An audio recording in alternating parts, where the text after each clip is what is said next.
F1 has wanted the American market, it's wanted the American races, and the sport has increasingly Americanised itself in recent years. Now a big American racing team backed by an American car giant wants to join F1. It doesn't seem so keen on handing out invitations. First, some brief background for those who have not been following every detail. Michael Andretti, who raced a partial season for McLaren in 1993, has been striving to enter Formula 1 in recent years. He came close to a takeover of the Sauber team, a team currently operating under Alfa Romeo, in late 2021, but the deal collapsed over control issues once the financial terms have been agreed. Andretti announced plans in February 2022 to form its own team, and behind the scenes were lobbying existing teams while putting the required infrastructure in place. The FIA opened a process for prospective new teams in January 2023, and Andretti swiftly formalised its plan while revealing that it got General Motors on board through its Cadillac brand as through not a power unit manufacturer. At the start of October, the FIA announced that Andretti had met the criteria and set the applicants and had passed its bid to join F1. Andretti was the only one of 4 applicants to do so.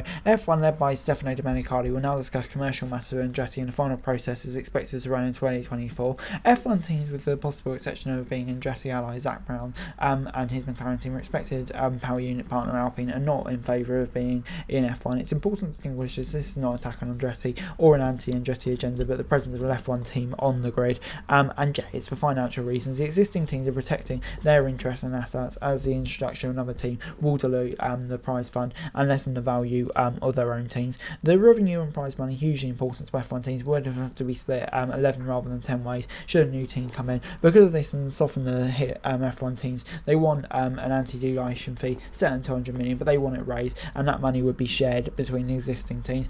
Teams, however, argue that F1's growth since the Concord Agreement means that the sum of 200 million is too low, and there have been attempts to raise it significantly for the next one, set to be introduced in 2026. Andretti, its detractors have said, must pay a high rate, while also presenting arguments that it will be an asset that can help the value of the F1 by a minimum 10% to make up for potential lost revenue for the other teams. All of a sudden, if you lose 10% revenue, you have to find it somewhere else to sign. This is the secondary factor at play. The value of F1 teams have risen in recent years, boosted by its growth in the popularity and the presence of a cost cap and the shift towards a franchise model. These are teams who would sell at the right price, even if they sell wouldn't, and they don't want any value being knocked off their asset by the presence of an 11th entity. It's understood that one owner has rejected a 10-figure bid for their team. Very few people in senior positions are keen to pay someone 200 million to enter and immediately have its entity worth at least 3 times that. It is just pure greed, or is it just financial stance? However, the truth is in the middle. Of course, each team has a vested interest in protecting the value of a commodity and ensuring that there's no business threat,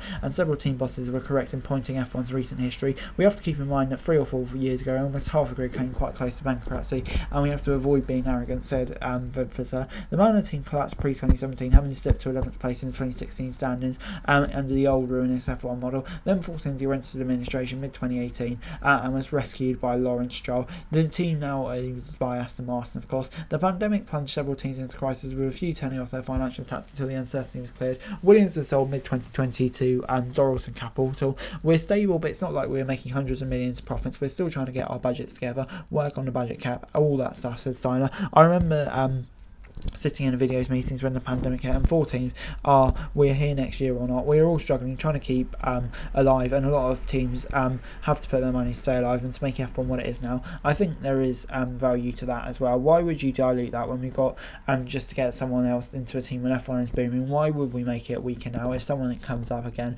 we need to be as strong as we can. The 10 teams are here who got through the hard times. The financial arguments are proposed by long-term are compelling, and ensuring that long-term help for 10 teams is not to be dismissed, even if some of the excuses are a bit out of reach. But there's some other points that are less convincing. For example, there's not enough space, and yeah, while it's worth noting that F1 doesn't only have 10 teams, rules say it can be able to host up to 24 teams, 24 drivers, and yeah, of course we had the likes of Apex Grand Prix, etc, early races, and Q1, short track concerns, etc. But it's just a similar argument. We had 11 teams on the track as recently as 2016, so yeah, it's important to note that there shouldn't really be any excuse. And since Liberty Media acquired F1 in 2017, it's been eager to place the fan at the foremost of the experience. This week, the work the championship has done in conjunction with teams and race promoters has been highly successful, particularly in diversifying F1's fan base. But through the process of the application, the wishes of fans have always fallen down the wayside. The echo chamber of the internet can be a dangerous place in which to draw conclusions, but there seems to be an overwhelming support for Andretti. And 11th team will not only put 2 more cars in the mix, but it will provide